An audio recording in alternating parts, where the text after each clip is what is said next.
It's live. Okay. Hi, Kirby. Welcome to Winter with Grace. Sorry. I'm always so surprised that it's live, but yeah. Well, I don't know. I'm going to pretend it's not live and just pretend that it's just us talking. But it's good to see you, and thanks for having me.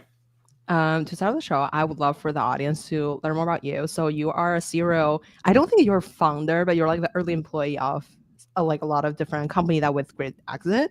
Maybe we could start with like what are some core lessons that you've learned from your operating era that you kind of took into um, starting your own fund. Yeah, sure. So I did 4 startups over 20 years. The first two I was on the founding team, and those went public. And the second two I was, the second two I was the CEO, and those did not go public. We raised venture and sold both of them, but much less successful than when I worked for the right founders. So for me, like the reason why I ended up going into venture was I think I was pretty good at picking the right founders, Mhm. but I'm not sure I was amazing at being a 0 to 1 leader myself. And so I figured get in the get in the position where I can work in the background and use my experience having raised venture and having like laid a bunch of people off and recapped a company and dealt with like sharp elbowed investors on my cap table and managed a venture board and you know run a public company's marketing group and kind of done all these weird things. And I thought if I apply that experience to 100 founders, that'll be super fulfilling for me and hopefully helps those founders in some way, like avoid the mistakes that I made and make better decisions. Totally. Okay, I have so many questions on since we just talked about like the operator slash co-water. So like how do you guys started and to your like for your own fund? I know that you did a lot of angel investing before, but what was that journey like to start your Yeah. fund in 2019? Yeah. So I think my first angel investment was in like 1998. A friend of mine was putting like live stream cameras into bars, Mhm. and then you could like go to a website and see what the scene was at the bar before you decided to get out of your apartment and go to the bar. Mhm. So it's a very 90s idea. It didn't work out, by the way. But so I angel invested for a while when I was operating, and then kind of decided to take a bunch of money off my own balance sheet and just do it full time, starting in 2016. Um, and I was lucky enough in 2017 to have a really good friend and former colleague who was the CEO of Paul Allen's Institute for Artificial Intelligence. And Paul was the co-founder of Microsoft. And he and Paul wanted to spin out an incubator program there. Um, and uh, and so that my friend Oren Etzioni is his name, and Oren asked me to come and sort of help and advise them from an investing perspective. So I basically got to sit at the Allen Institute for Artificial Intelligence for 2 years and do my angel investing out of that place, which was an amazing benefit. So I got to see, really the cutting edge of, neural networks, machine learning, and sort of pre-generative AI, artificial intelligence technology. Uh, and, maybe I helped the team a little bit to launch the incubator, but really I was the one who was benefiting. And over that process, made a bunch of investments and really started to hone in on the AI sort of thesis and had interest from LPs who I had been putting into my operating deals over the years and who had made a good amount of money thanks to that. And they basically said, look, stop putting us in your angel deals. Like we'll back you for a fund. Mhm. And so I was really fortunate to have some people back me right out of the gate and give me the confidence to go and raise that first fund. Totally. I want to quickly say hi to the audience. Hi, Leo. So he said hi, Kirby. But anyway, so I Leo. wonder, I wonder. So like, I guess like the first time I heard about like the Allen Institute for Artificial Intelligence was, I believe, at the Madrona IA40 summit. But I wonder what is it? Is this like a like the I guess like deeplearning.org vibe thing, or like how does it work? Yeah, Is it like yeah. incubator? So yeah, and again, I want to be really clear. I advised them in the early days, but by no means operating there or responsible for any of their success. So Jacob Kolker and Vu Ha were the managing directors when I was there, and then Yifan Zhang has joined them.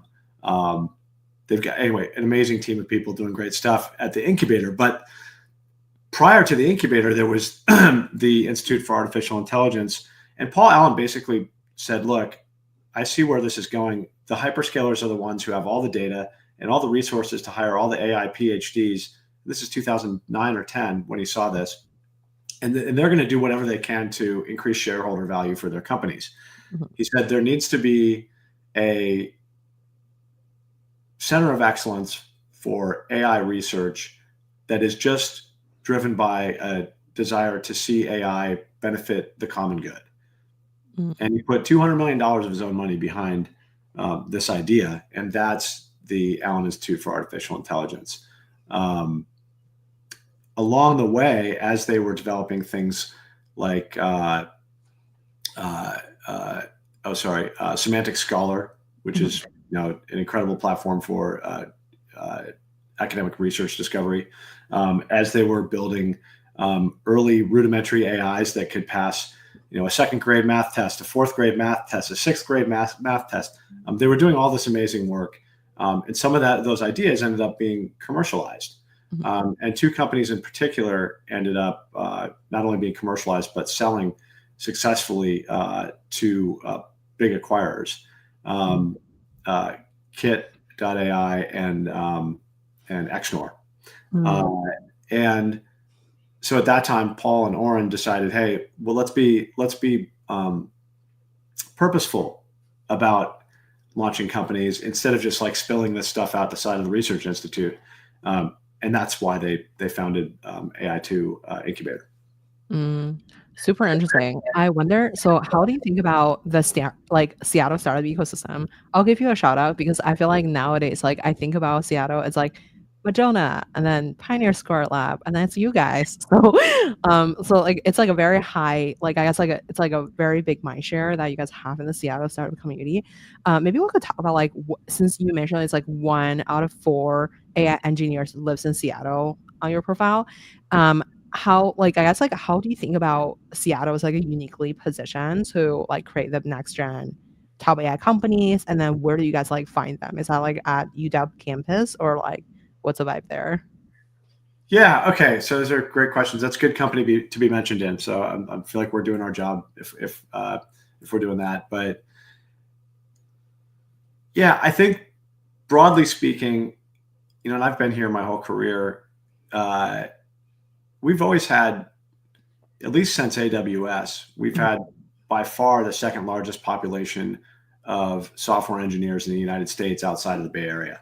Mhm. Um, there's always been technical talent here. And in the past decade, that number has spiked even higher because Google Cloud is headquartered here. Right? Mhm. Apple has a 6,000 person software engineering office here. OpenAI and Anthropic have huge offices here. 200 large tech companies have one of their largest engineering presences in the world in Seattle. And Mhm. so, from a technical talent standpoint, it's just a super target rich environment. And at the same time, as you mentioned, there are some great venture firms here, but there aren't that many. Uh, and that's why I started Ascend, is because I didn't see, at the time, barely any writing those kind of 250 to 500K starter checks at the very earliest stage, and having the experience, having done that as an operator, to maybe be able to be helpful in a unique way. Um, and so, in terms of where do we discover talent, I mean, I've made now, gosh, probably like 100, 120 investments over the last 7 or 8 years. A lot of those companies have done well and grown, and so we get great referrals from our network of CEOs and founders that we've backed. That's kind of what we love, is when we get to back a founder again after they've had maybe an early successful exit, and now they Mhm. want to chase the big outcome. So being a prolific check writer, because we write smaller checks at a very early stage, I think has um, helped us build a profile and a network where we see a lot of great deal flow. And then, I try to stay tapped into what's happening at the AI2 incubator. We love collaborating with PSL. Um, you know, Aviel and Chris at Founders Co-op are also really great collaborators, and Aviel has built something special at Foundations, which is a physical space in Seattle that I'm going to be at. Actually, we're co-hosting a lunch there with Sierra at 11 o'clock today. I don't know if it's full. You might be able to sign up, but it's like a hub for founders, prospective founders, hackers, people who've exited and want to do it again, and so that's a great space. Obviously, the UW, we help out at Dub Hacks. I lecture at the UW when I have friends who are running classes there. There's CoMotion at the UW. Our biggest breakout company in our second fund is UW professor. Byron Boots was running an autonomy lab at the University of Washington and ended up spinning out a company called Overland, which is revolutionizing ground autonomy for defense. And so, and to say nothing of, I think we did the numbers, and I feel like, what is it? Maybe 60% of the founders we back come out of a hyperscaler. They're software engineer, principal engineer at AWS or what have you. And another big chunk are repeat founders. So, it's kind of a rambling answer, but that's generally how we discover stuff. And I like to throw parties. I like to have fun. I like to get out and be active and connect people. I always say I'm not the talent. I never wrote a line of code. I can't design a website to save my life. So I've had to just lean into what I like, which is meeting interesting people and then figuring out how to connect them in mutually beneficial ways.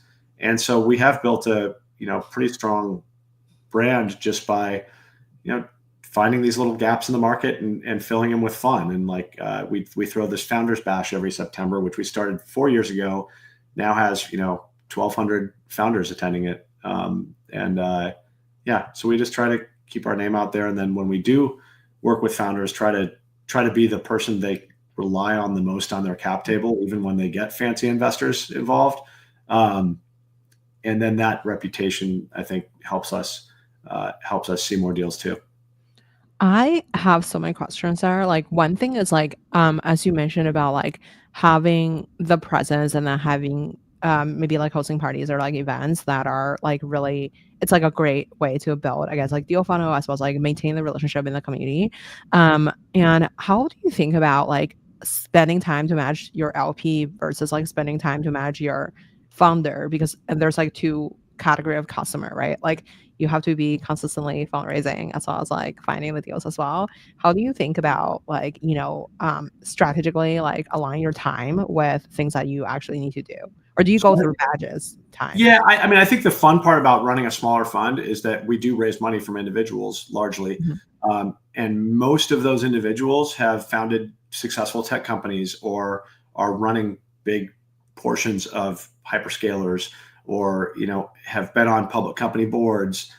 So for me to stay in touch with them, the best way to stay in touch with them is to connect them with our founders. So we'll do a quarterly dinner and we'll host LPs and founders from the portfolio. And we try to be thoughtful about pairing the LPs who can be the most helpful and interesting to the founders of specific companies. So that's one way. We do AMAs for our founders where we'll get an expert from our LP base to come in and talk to our founders about, go-to-market sales or, about IP for AI or, just company building. And then we also do roundtables for our LPs where our founders who are working in a specific area that's of interest. So we have a lot of LPs who are also, public company investors. Or are running companies themselves. So when we have investments in a leading open source model platform, an on-premise inference infrastructure company, and the fastest and best VLM company, that makes our LPs interested, and so we can connect folks that way. So I try not to think about it like maintenance. I try to think about it like really how do how do we create a situation where the LP feels like they're getting something out of it, and our founders get something out of it. I wonder, so, like, I really like what you said about, like, don't think about as a maintenance, but, like, creating value for both parties, and I wonder, how do you think about, like, I guess, like, when you were raising Fund 1, did people look at your, like, past track record? Do you feel like that plays into, like, you starting the fund, or, like, do you feel like that's doesn't really matter about, like, your angel track record? Because it's, like, a very different vibe, right? Like, angel is more of, like, "Oh, can this thing raise the next round?" And then I but, would like say angel, yeah, having a lot of angel experiences can almost be a negative. Um, Really? if you're doing a fund, I don't know. I think because I think you fall into these when you're angel investing, you can kind of just invest in people you like Mhm, and not really be hypercritical about mhm. whether they have what it takes to raise money downstream or whether. Yeah. Um, so I mean, I think your mindset really needs to change hard when you're managing a fund. And I certainly, it took me a minute to figure that out. Um, how did I raise? I think honestly, Fund One I raised on relationships and sort of past performance as Mhm, an operator.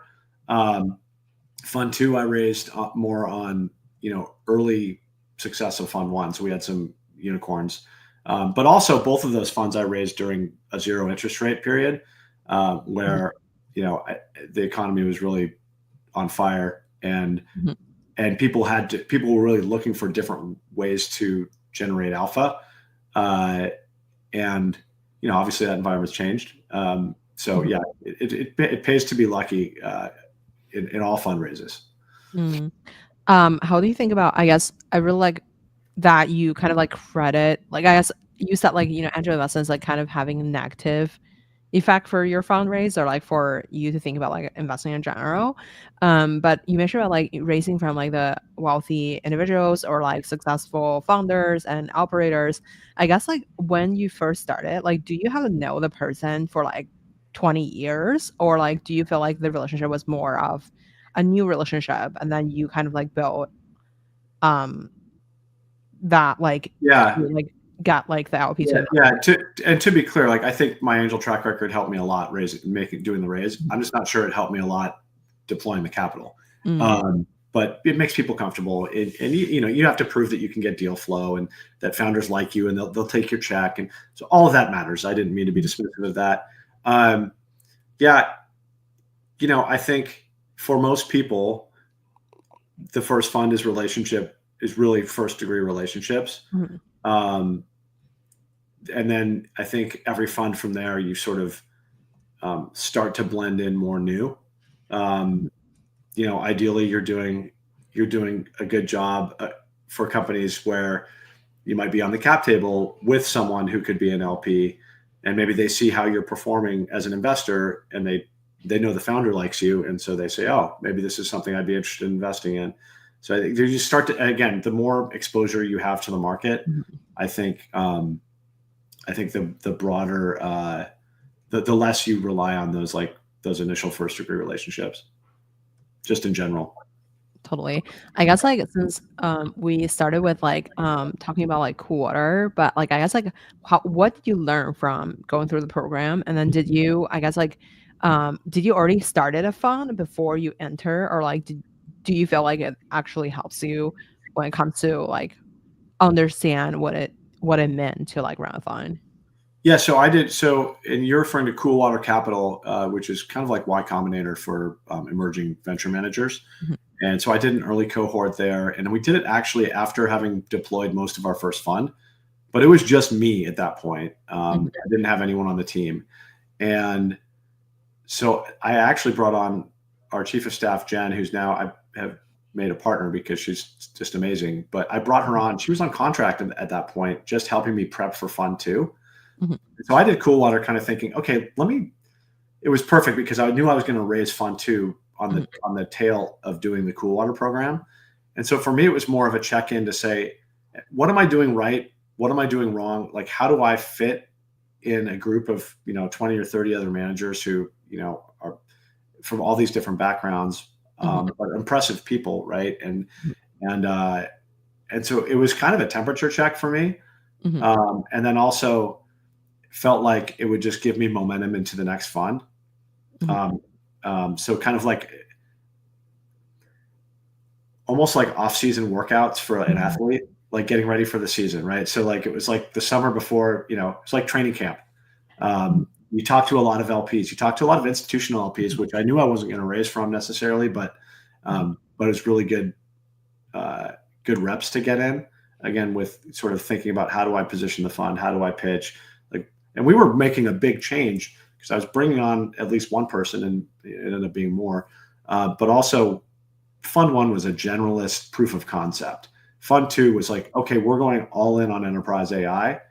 And so pitching that when fund one's unicorns, were not necessarily enterprise AI, it wasn't straightforward. So I think it was really useful and valuable in that way. And Winter Mead, who runs Coolwater, is super experienced institutional LP and very well networked, and so brought a lot of really interesting people for us to meet. And then I've still stayed close to some of the GPs from our cohort. So he's built something cool there. But yeah, I think it was more for me, like I walked out going, oh, it was cool because you end up giving advice to your peers. And because I had already raised and deployed $15 million, I was actually kind of ahead of at least a portion of the class from that perspective. So it was a good confidence builder for me to be able to say, oh, no, wait, I've made some mistakes, but I can share the learnings, and I actually kind of know what I'm doing now. So I think it was also useful in that sense. For sure. Winter was on the pod, and I met like tons of like cool other people at their demo day last year. And I feel like the quality of people is definitely like very high, and it was like very humbling experience too, because like you normally just see like a bunch of founders go on there and then pitch, and then like at the cool water event, you're literally just seeing all the people being pitched on stage pitching. So it's like a very like cool and interesting experience. I wonder, how do you think about like, you mentioned about like the fund one was like a generalist fund. I almost think like generalist fund is like even harder to raise than like a specific subject area fund, right? Like enterprise AI. But on the other hand, enterprise AI, I mean, like since I live in the Bay Area, every fund is an enterprise AI fund. So how do you kind of like differentiate yourself in the community? Yeah, that's a great question. I mean, look, my first startup was semantic web search, right? It was AI. We ran like the 10th most visited network on the web that was built around a portal which used meta search as its anchor. I think we sent Google like a third of their traffic in the year 2000. Oh, wow. So we were definitely on it early. And then the second company that we took public was built largely around rudimentary machine learning and using algorithms to append metadata to 200,000 websites that we owned, and then dynamically call content and advertising to those sites. So I think I've been in and around. I mean, AI is not new, right? And so I've been in and around it for long enough. And then again, had the great good fortune of hanging out with a bunch of really smart people for 3 years at the Allen Institute. And so when ChatGPT hit, like I'd already been investing in AI for 4 years and been operating in it for a lot longer. So I think that's a differentiated sort of worldview. And I think the differentiation that gives me from a sort of thematic perspective is I've always looked at AI. AI is not magic. It's just software. It's hyper fast data processing. And what really matters is what is the problem that you're solving for your customer. You're going to need to probably build software to solve that problem. You can't just just letting loose the AI on the problem is not going to solve it. Even contrary to what people may say. I would say just because the printing press got invented didn't make everyone a poet. Like just because the microwave got invented didn't make everyone a chef. Just because Replit exists isn't going to make Campbell's Soup develop their own CRM. And so like I think having experience and having seen AI as just a technical asset versus like magic is useful. And then look, we also don't try to boil the ocean. So I don't do everything AI. Like we do what we call SaaS 3.0. So AI native vertical software. Mm. We do, generative AI 2.0, which is what we call this phenomenon of like fast followers in the small model and vertical model space and the infrastructure space. And then we do frontier AI. So AI applied to the physical world's hardest problems. And I think you have to have some sort of set of lenses on which to view the opportunity, and then that use that, but also keep in mind that really our job is just to pick the most amazing founders and like let them do what they do. Totally. Maybe we could use like, since you mentioned about like back amazing founders, and then maybe we could use any of your portfolio company as an example of how you met the founder, to how you diligence them, to how you think about winning the deal and thinking about exit. I actually met one of your portfolio founders at the Seattle Startup Summit, where I was like moderating John's panel. I think Omni was her name. Oh, Umi. Yeah, Yeah. Omni. Yeah. So maybe we could talk about like how do you meet the founding team, to how do you kind of like evaluating the deal to like eventually winning and exiting, or like thinking about exiting. Yeah, sure. Let's see. We could use. Why don't we use Overland as the example? Yeah. I mentioned him before, and I think it's kind of right down the middle in terms of how we like to work with founders in the process. So, I met Byron Boots, the CEO and founder of Overland, before they had commercialized. So they were still running as a project out of the University of Washington, and they basically built this software stack for ground autonomy, and it was being applied in something called the DARPA Racer Challenge, which they were competing against, I think, JPL and Carnegie Mellon and someone else, and they were winning, and it wasn't close. And my friend Rob Konebier, who co-founded Shasta Ventures, he's an engineer. He's like a mechanical engineer, robotics geek, and so he'd been talking to Byron for a year, just kind of trying to help him think about if and how to commercialize. And when he got the sense that Byron wanted to commercialize, he called me and he said, "You have to meet Byron." And he told Byron, "You have to meet Kirby," because he's kind of seen this movie. And so we got together and just immediately hit it off. And I was fortunate enough to be a check in his first round, and help him think about what other investors to bring on, and how to price it. And that's kind of a role we serve in a lot of these cases, right? We'll come in, even if we're a $500K check, we'll tell you like where we'd like that entry point to be, and maybe we end up setting the price for a round that then you can go and raise from other investors as well. And then after that, look, Jen on my team brought in one of her best ops people as their like initial first ops hire. We brought over our buddy Jared, who's our fractional CFO, to help them with finance.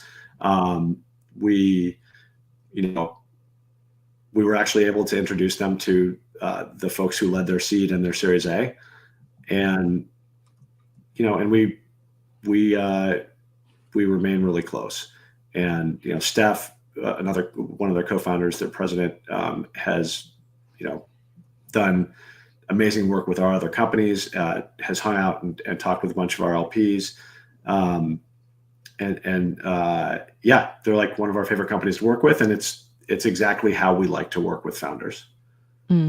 I wonder, so like, how do you think about like introducing the founder to LPs? So like, what if they just took the LP's check instead of like your check? Maybe like, I mean, I don't think that will be a problem of like Ascent right now, but like, let's say when you're like an angel investor, and then when you introduce them to like an LP, like I guess like, how do you think about like managing that relationship? I wouldn't say managing, but like just navigating the. I mean, it can be tricky, right? So, the challenge is always, if you have an LP who wants access to something direct, obviously, some folks, especially institutional investors, that's part of their strategy. And the challenge becomes, well, which deals can they get access to, and how do those deals end up performing? The reason that a lot of our LPs invest in our fund is because they particularly don't want to be angel investors. They don't have the time to get deal flow and vet it, and a lot of times they've done that in the past and been unsuccessful. And basically, when you put LPs direct in a deal, you're doing the thing that you sold them that you wouldn't do, right? You're selling them a portfolio strategy.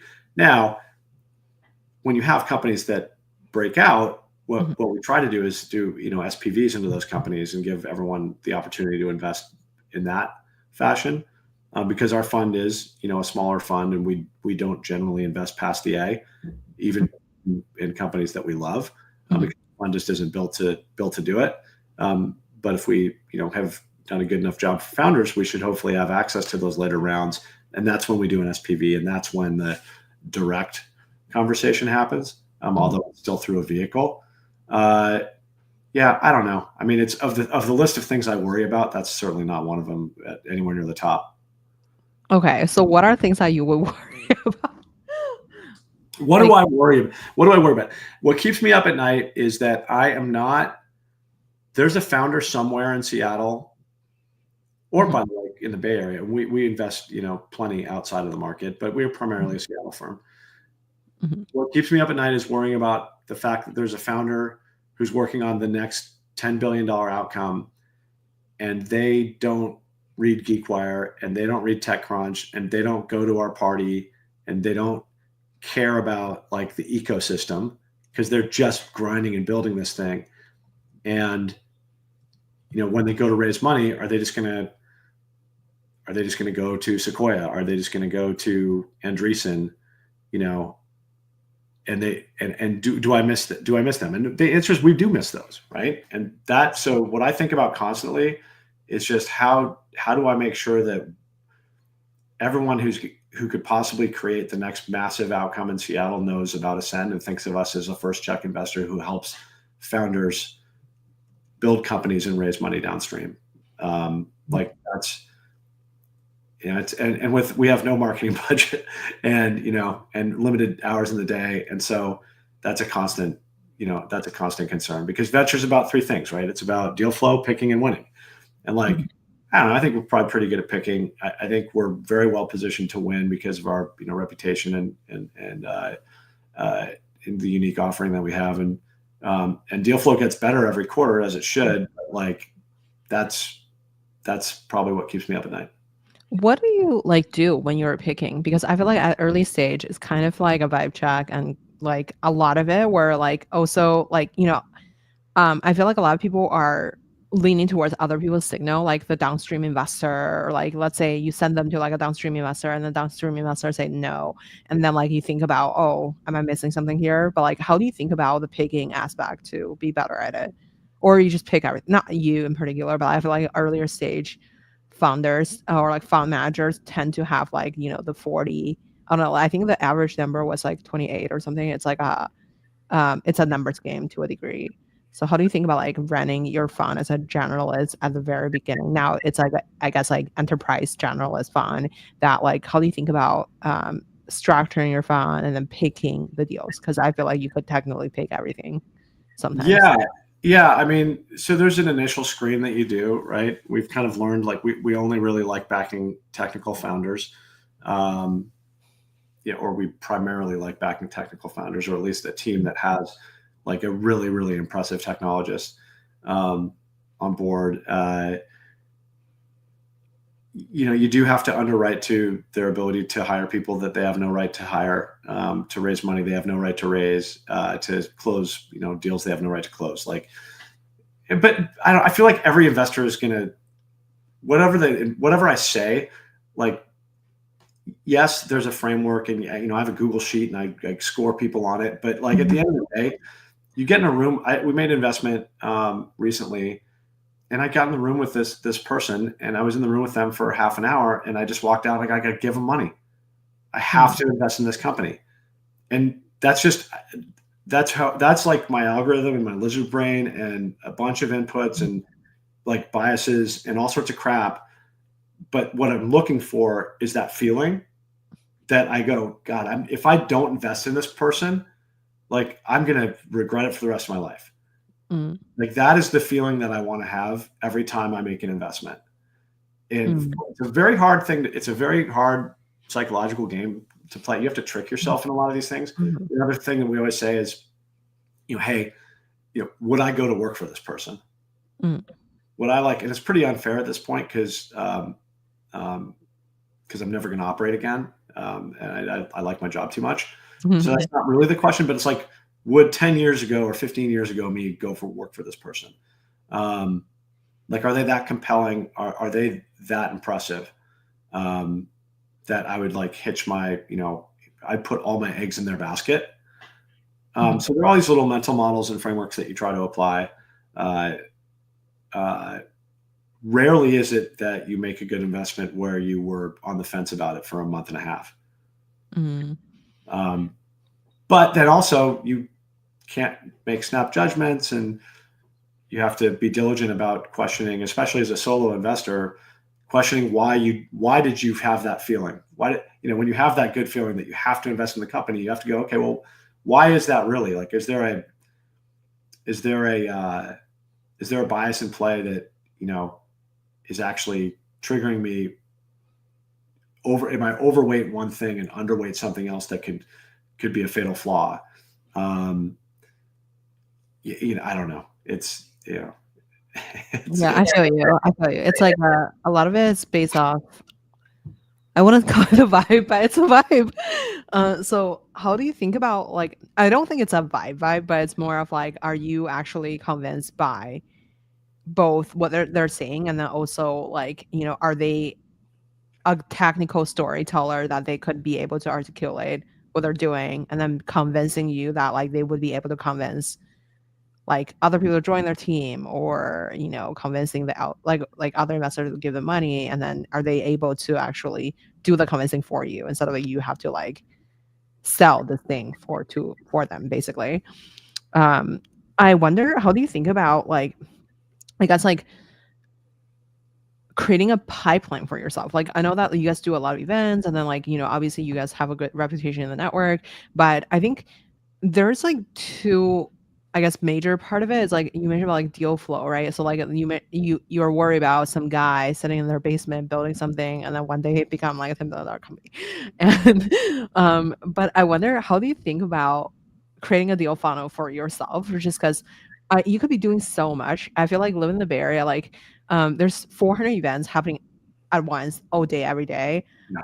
I even had my own conference last week, but I literally feel like there's 400 things going on. It's really hard to, like, block out your time to, like, actually go to something that actually matters. And then it's also a crapshoot. Like, sometimes, like, when you go to an event, yes, you could meet a lot of, like, amazing people, but it generates zero deal flow for you. On the other hand, you could go to, like, an event that, like, let's call it, like, 80% people that you met are, like, irrelevant to what you're doing, but there's, like, that 1% that's just, like, really doing really interesting stuff. So how do you actually fundamentally creating, like, a deal flow pipeline that actually works for you? Do you feel like hackathon matters, or do you feel like dinners matters? And how do you even select people to go to dinner? It's not like you're currently, let's say you invest in a founder, and then they're ask them to invite their friends, or what is your, like, kind of, like, sourcing strategy that you feel like are working for you? I feel like what works for me is being open to serendipity, and so being as many places as I can and being open to serendipity, I think, is really important. But from a tactical perspective, I just need to be top of mind to the smartest people seeing the smartest and best founders. Mm, That's what I I feel like every time I hear this feedback, and it's I hope it's true. Um, but a lot of times I hear like, oh, whenever I talk about Seattle, your name is the first name to come up. mhm. And I'm like, if that's true, or if they're just telling me that because they want to be nice, who knows? It's partially true, and it's people who are really good investors, right? Bay Area investors, or minted founders.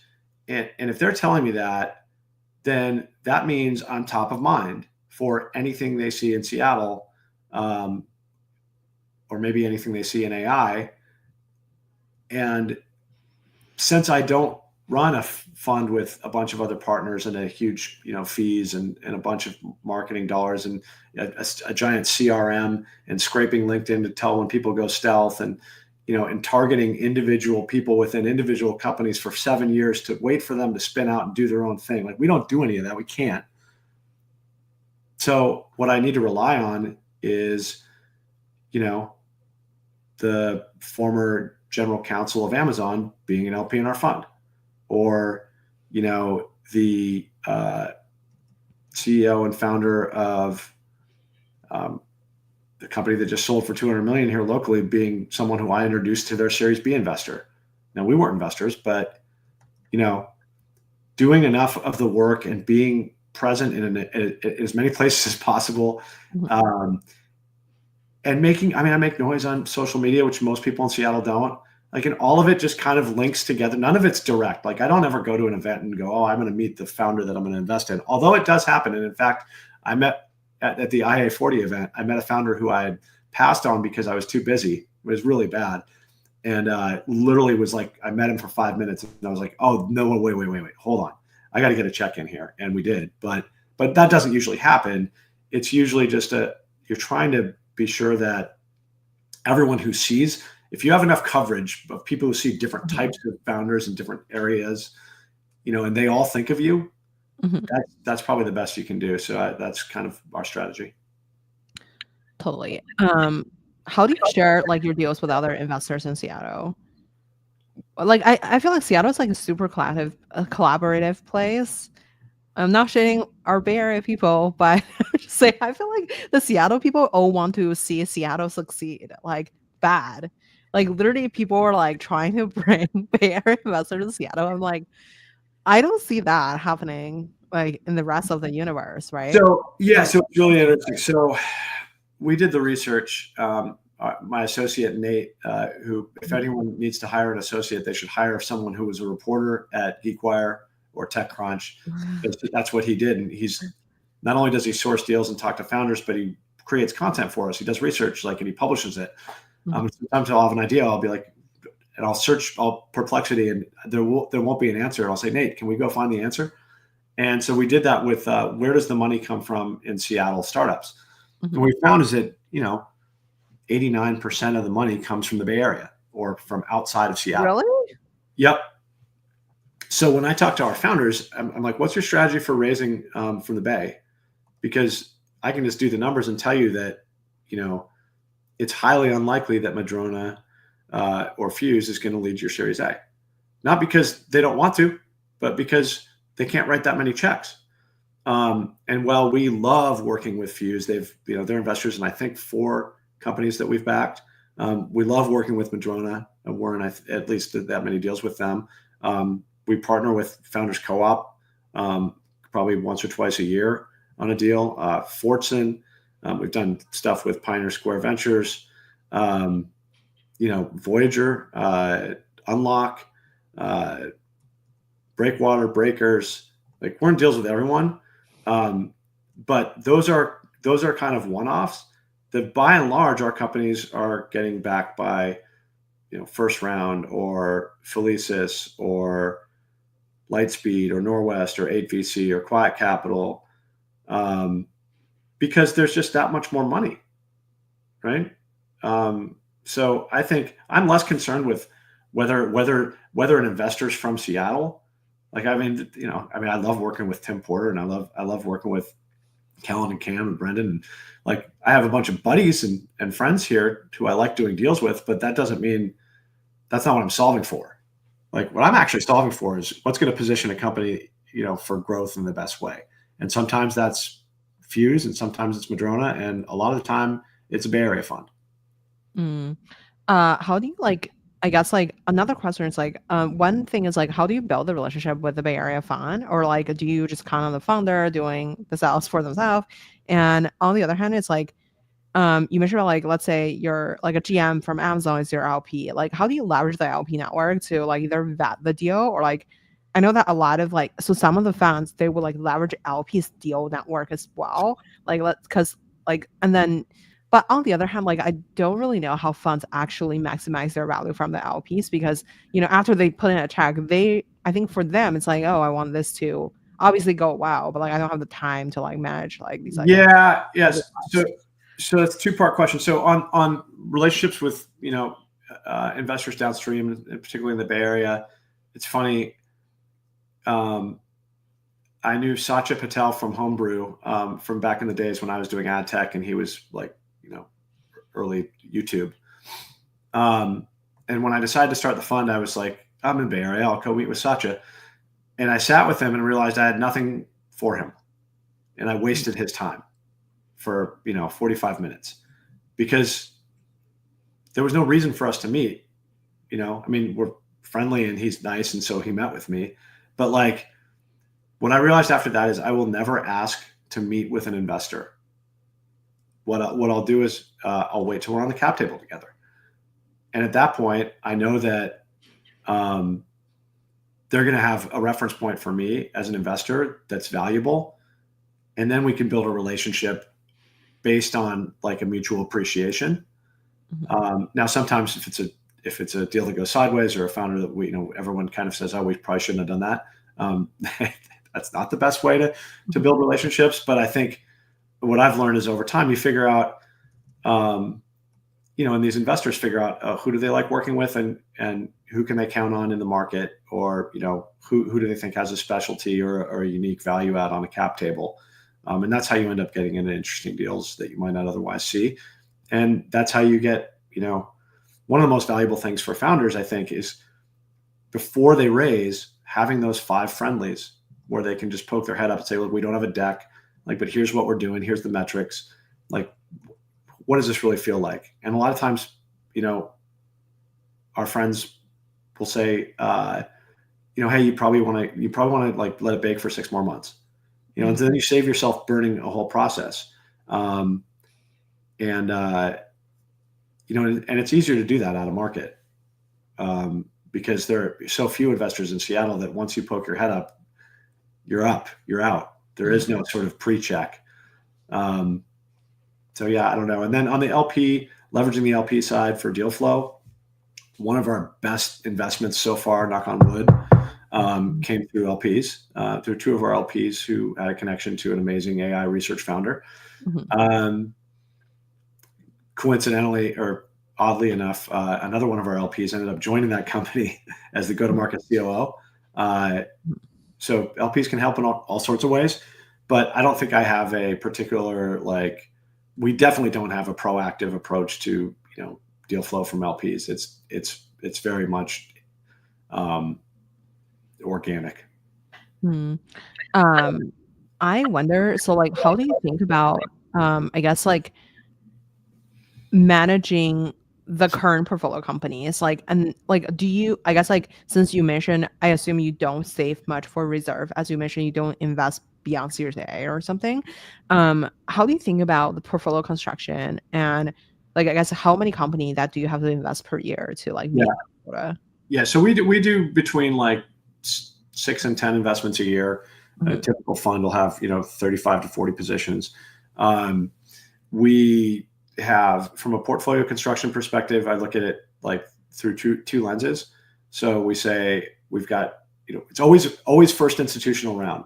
Okay, so you could call it all pre-seed, which we kind of do for marketing, but really some of that seed and some of it's pre-seed. The seed is you enter at 18 or 20 post, and the pre-seed you're entering at like 8 to 10 post. And then you have to underwrite outcome value to return a 5x net fund. And so for us, that's combined across those investing bands is probably like $6 billion. It's an outlier business. If you get one, you have a great fund. If you don't, it's not good. But in terms of managing those companies over time, and we never take board seats. We will become an observer, kicking and screaming. Like, we don't like doing that either. It just doesn't scale, and we don't have I don't have bandwidth to have fiduciary duty and governance duty. But what we do is we heavy up the engagement around go-to-market, fundraise, and obviously when we first onboard. And so also we have I look at doing, like, building a portfolio is kind of like throwing a party, like curating the guest list. Like, You need some of these people and some of those people, and some of the people, some of these people don't need or want to talk to me that frequently while they're building the company out of the gate, right? And like, so there are investments we make where we just get an update, every 3 months or whatever, and that's fine. And then most of the investments I'm talking to biweekly or monthly, until they get to Series A, and then I say, look, you can call me, and I'm going to stop saying this because they do call me Saturday night at 9 o'clock, or I'm always there, but having a formal recurring meeting goes off the calendar. And so we kind of, what you do over time is just matriculate the companies. There are also companies where it's clear that whatever I'm saying or doing or able to do isn't really useful. And maybe that's because they're struggling with something more exogenous, right? But those companies also probably don't need to talk to me all the time. And so you kind of have the situation where the companies that are up and out, you don't need recurring meetings, and the companies that are not don't really need recurring meetings. And so really we focus our energy on the ones where, okay, I think there's something here that I can be helpful with. I can make another 10 customer intros. I can make another 10 investor intros, and help them get to that, level where they matriculate out. So there's, it's kind of organic, but yeah, I'm certainly not talking to 80 founders, once a month. How do you think about the valuation part of it? Like, because I feel like Seattle is a very, well, as you mentioned, like not all your companies are like Seattle companies, but like, I guess like, how do you think about valuation from like a fund perspective? Do you have like a cutoff line or? No, because what I learned in the first fund is that the deal I thought was the most expensive and overpriced was the best deal. Mhm. I think from a portfolio construction perspective, again, you have to sort of blend your ownership. You can't be. We kind of do have a cutoff, right? I won't say what it is, but we have a cutoff. And I will say that like there's this perception that there's a geographic discount for companies up here, but when you're backing the best AI founders, it's really not geo-bounded. They can command Bay Area prices. So yeah, I mean I think it's challenging. Some people have very hard and fast rules on valuation. I don't. I just feel like, again, if I could see it being a $10 billion outcome, then probably my fund math will work at a higher valuation. I guess how much ownership are you trying to target for the first dragon? I don't have an ownership target. I mean, I have a forward multiple, goal. And that's how I think about it. I mean, certainly when you do your, portfolio model, you have ownership, assumptions. And I think we can, kind of say, between 4 and 8 at entry, tends to work out. But also depends on fund size and check size and all these things, and then you're kind of getting into into the weeds. What are like, since like I want to address some of the audience questions. So Leo asked, what advice would you give a startup entrepreneur? I feel like this is such a general question. Maybe I was assume it's fundraising advice.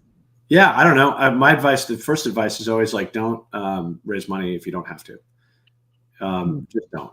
And if you do have to raise money, think about where it's going to get you and where you want to be, and really think about whether you want it to be venture. So many companies, especially now, can be built hyper efficiently, and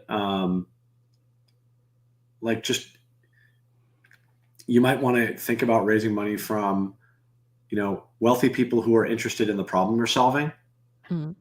Like, because the problem, once you raise venture from someone like me, like I need you to sell for $10 billion.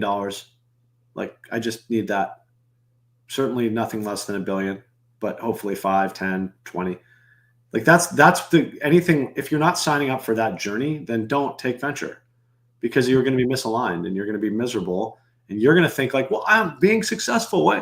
This was me. I took over a venture-backed company, and like we grew the revenue to like, $4 million. And I was like, look, it's growing and we're successful. Like we have all these customers. It's like, Yeah, but how does it get to 100 million? And look at your competitive set and look at your team, and like, you're just never going to be happy. And you're not going to be happy. It's really hard being a founder, but like, you'll have happy days if you and your investors are all signed up to really, truly, in your heart of hearts, die trying to get to a billion, to get to 5 billion. So I think that's the thing that I feel like people really don't evaluate hard enough. And I think with the way technology is now, there are a lot more companies that can be built by raising, less than $1 million, Mm-hmm. that can get to 5 million in revenue and sell for 20, which Mm-hmm. is life changing for almost all of us, right? Mm.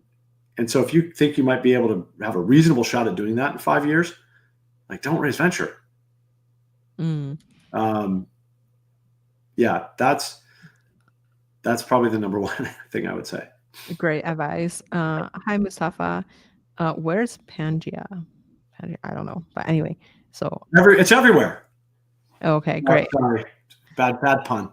I have a question on like, so since like we chat about like, your fundraising journey as a founder of a fund, technically. So how do you think about like, pitching to LPs? Like, were the first like, let's call like 3 pitches successful, or like do you I guess, do you shoot for like one big anchor LP first, or like do you just do like a bunch of like small check at the beginning?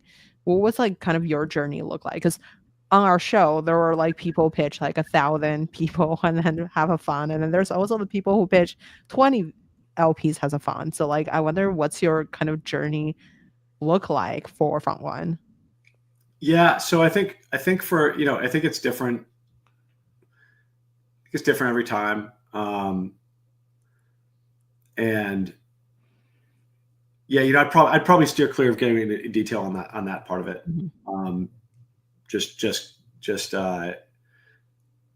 don't want to see how maybe people don't want to see how that sausage is made, for me, at least at this point. I feel you.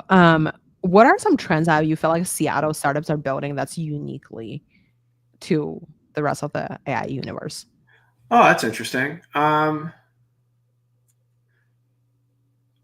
So much of what I see just really rhymes with what I see in the Bay Area. So like, I feel like you've got, a ton of AI dev tools. You've got a ton of, browser crawlers, and like,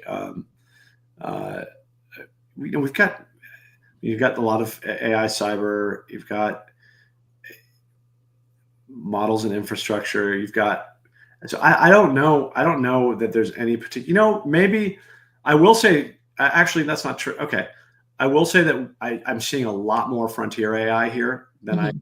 I kind of hear about, at least from the Bay. And I feel like maybe we're almost becoming a little bit more like LA and the Gundo that way, where we've Mhm. got a ton of robotics companies. We've got a ton of space companies. We got a Mhm. ton of defense tech companies. I'm hosting a defense tech dinner tonight with like Mhm. 20 people who have amazing backgrounds, who are either thinking about building or are already doing startups in that space here.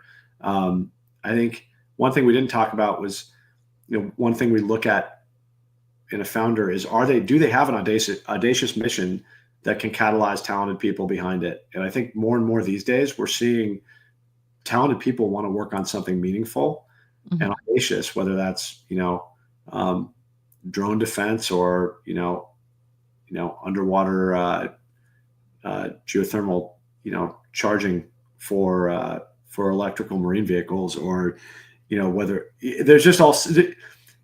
We had this problem back in the day when we were running like the second company, and we had gone public, and we were just trying to make quarterly revenue, and like do that by building software for SMBs, and like, optimizing these websites we own. And it was just really hard to keep talented engineers on the team, Mhm. because they wanted to see their name at the end of a video game, right? They wanted Mhm. to work on something cool.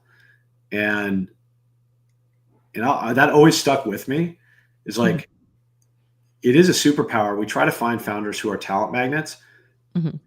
If you're a talent magnet already and you're working on something massively audacious and cool, you Mhm. get the best people. I mean, Overland's a great example of that. Like, Byron, ran a lab where every PhD who left went and worked for Cruise and Waymo. So he Mhm. already had, like, he's already a talent magnet. Those people all came back to work with him, but he's also, building Anduril for ground warfare Mm. in 2025.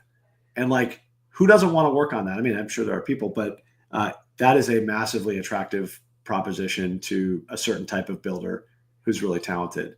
So yeah, so I think that is something that I see here that's unique to our market. Mm. I would have like 400 piggyback questions on that too, but I want to be mindful of time. Maybe we wrap with a quick 1 minute fire round. What's your favorite book? Oh man, and I'm sorry, I just got distracted because my phone was ringing. I thought I turned it off. My favorite book. There's the one that I go back to a lot for some reason is it's called what is it called? Adrift. Mm. Basically, this guy was a solo sailboater, and his boat got wrecked in the middle of the ocean, and he was on a life raft for, I don't know, call it, I don't even know how many days, 84 days with nothing. Like, he had to figure out how to make a water catchment for rainwater. He had to figure out how to make a fishing line and catch fish and like dry them. And it's one of the craziest stories I'll ever read. And like, I won't even make some trite comment about it. It's like a startup. You have to survive, and like, Oh God. it's not anything like that. It's just an amazing human story. And anytime I think that I'm having a rough patch in my life or in the work or whatever, like I pick that book up, and you're just like, oh yeah, things are pretty good. That's crazy. Yeah, that's good. Who made the biggest impact in your career? John Keister. He was the first guy to give me a writing job when I was still in college. He hired me right out of college as the sixth employee at his company. When the marketing person there left right away, he promoted me to head of marketing, even though I was 3 years old. And he mentored me all the way through the IPO and after, and then he brought me back for a second company, MarchX. And I mean, he gave me my career, Mm. and he's an amazing friend. And so that's probably the easiest question you could ever ask me. Who would you invite to your dinner party? My dinner party? Mhm. Oh, I don't know. It depends on the dinner party. I have all kinds of dinner parties. I mean, I like, I just actually I invited like 8 friends to dinner this past weekend. There was a chef. There was a founder. There was a professional esports player. There was a VC.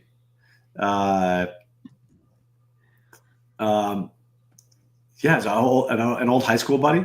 I don't know. I don't really care. I feel like I just like inviting people who are, there's a dinner I've been doing for like 3 or 4 years with Carly Kaiser from JP Morgan, and then my friend Annie Luchsinger from Breakers VC. And when we started it, our goal was just like, look, we just want to have, the number one thing we want is every person at this dinner has to be fun. Fun. Like I want fun. I'm not trying to, like, if you're fun, like, I can't lose. Right. And if you're fun and smart, or you're fun and unique, or you're fun and have interesting experiences, or you're fun and it's valuable to me in my career at some point. Okay, those are all bonuses. But like, I would much rather be around a bunch of fun people who didn't like talk about anything particularly challenging or interesting than a bunch of boring people who are talking about AI. I just refuse to, like, I don't read business books either. Like, I don't want to live my life that way. Oh, wow. Where can we find you outside of work? You can find me running at Magnuson. That's probably the number one most likely place, or on the soccer field watching my son play soccer. Love that. Can I ask last question? What is going on with the rain and the fire emoji? Oh yeah. So this is our unofficial logo. Where was it? Yeah, right here. Yeah. So I started like on Twitter about like 4 years ago. Whenever there would be, because I got so sick of people be in the Bay Area, frankly, being like, well, nothing goes on in Seattle. Why don't you guys have more like? I mean, it seems like you should have a lot of successful companies, like a lot. And we Sorry. do.